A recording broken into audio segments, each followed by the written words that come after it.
Баршаңызға қайырлы күн. Сіздермен бүгін тауық етінен оңай әрі тез дайындалатын салат жасаймыз.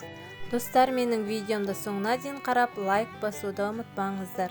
Сіздерге видеоның астына салаттың құрамын қалдырып кетемін. Ең бірінші бізге тауықтың сан еті қажет. Енді біз тауық етін алдымен суға пісіріп аламыз.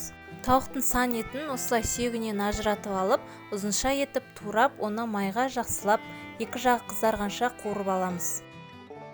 Содан соң қиярымызды төрт бұрышты етіп турап аламыз.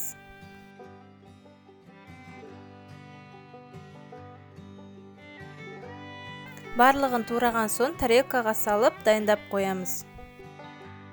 Достар, енді жұмыртқамызды алдын ала пісіріп дайындап аламыз және де оны төрт бұрышты етіп тураймыз. Осы жұмыртқаларды турап болғанша сіздерге дәл осы жерге сілтеме қалдырамын.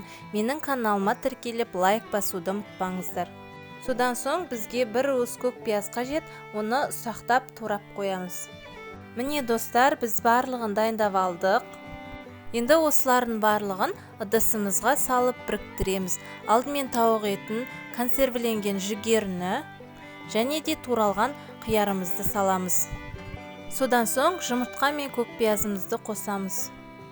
Енді осыған 2-3 ас қасық майонез қосып араластырамыз.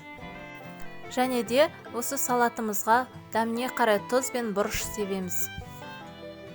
Егер де майонез аз десеңіздер, қалауыңызша қосуға болады.